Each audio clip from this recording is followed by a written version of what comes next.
So example 6, find the missing parts of the triangle. This is in essence the exact same problem we just did a moment ago. The only difference, what we know here is the hypotenuse instead of the adjacent side. So we have a different known side, but again, I'm looking at this picture, I see a right angle, so it's a right triangle. I see an acute angle measured given, I see a side measure given, so I know one angle, one side measure. So I'm going to use the I know one angle, one side measure technique to find the answers.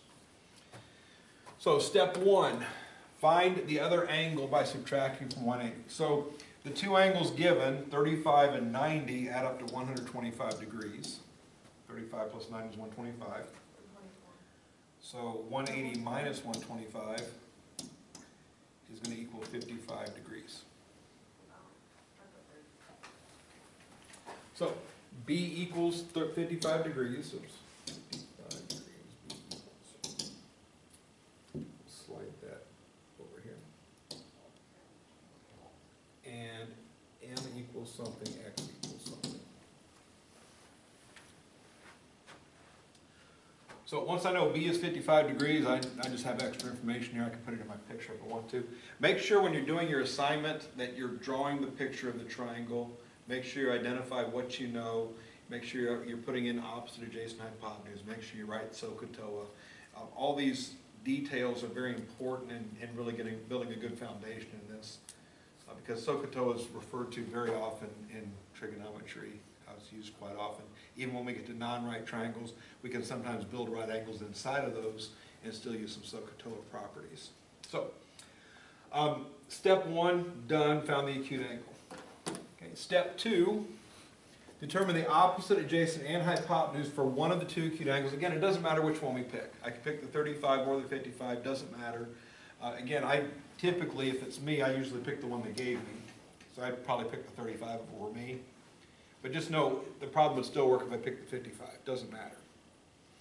So, if I did 35, the opposite side, if I go across the triangle, is going to be X. The right angle is here. If I go across from the right angle, that's the hypotenuse. So the hypotenuse and opposite are both found using this go across the triangle idea. And once we have those two sides identified, the adjacent side must be the remaining side. So now if I refer back to SOHCAHTOA again,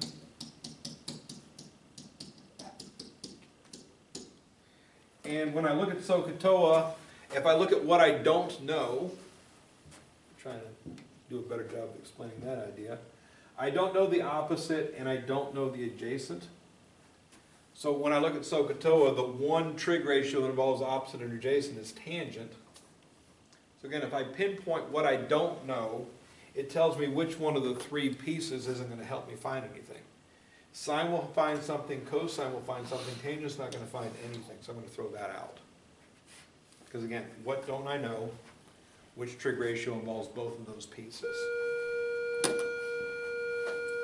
Once I establish that sine and cosine are both helpful, I'm going to write my trig ratios out.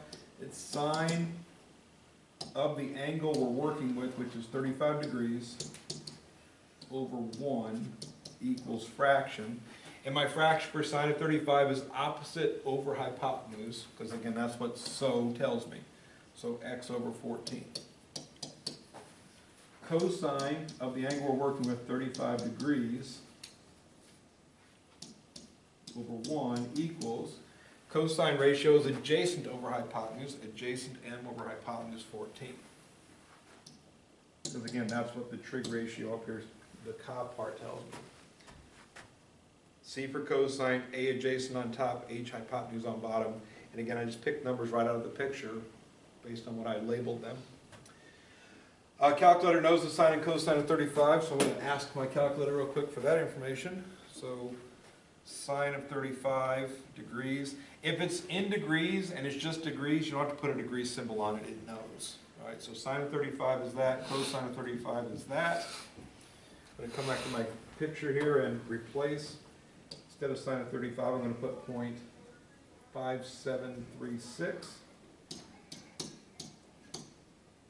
Instead of cosine of 35, I'm going to put 0.8192. And I just punch in the calculator. The calculator tells me sine and cosine of those numbers. put them in the proper proportions. So to get my results for x and m, I'm going to cross multiply. So 1 times x equals 0.5736 times 14.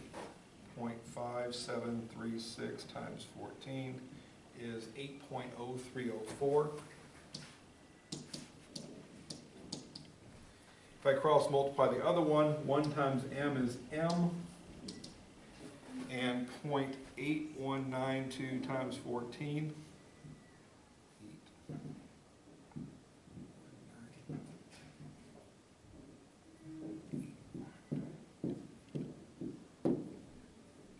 Get technology work here. Is equal to 11.4688.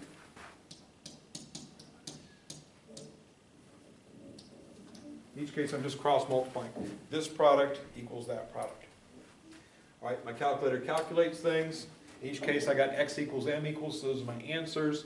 And again, I want final answers to 2 decimal places, so this is 11.47 for m and 8.03 for x.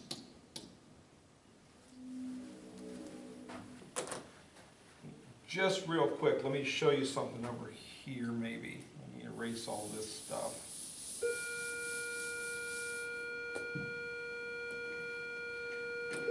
Suppose in step 2, and don't write this down, but just suppose in step 2, I have a 55-degree angle up here. I had chosen this angle instead of the other angle.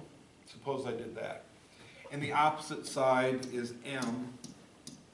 Hypotenuse is still 14. The adjacent side would be x then, right? Okay. So if I'm writing out the sine ratio for this, it would be sine of 55 degrees equals opposite over hypotenuse, m over 14. Notice over here sine equaled x over 14 and cosine equaled m over 14, right? So we picked a different angle, so we have a different opposite, we have a different adjacent, okay? But if I punch sine of 55 in my calculator, sine 55, you'll see that equals 0.8192. Sine of 55 is 0.8192. So even though I picked a different angle, I got a different trig function, I have the same thing this. Cosine of 35 degrees and sine of 55 degrees are the same number. That's why it doesn't matter what angle we pick, because the calculator will evaluate the proper thing if you put the proper ratio in there.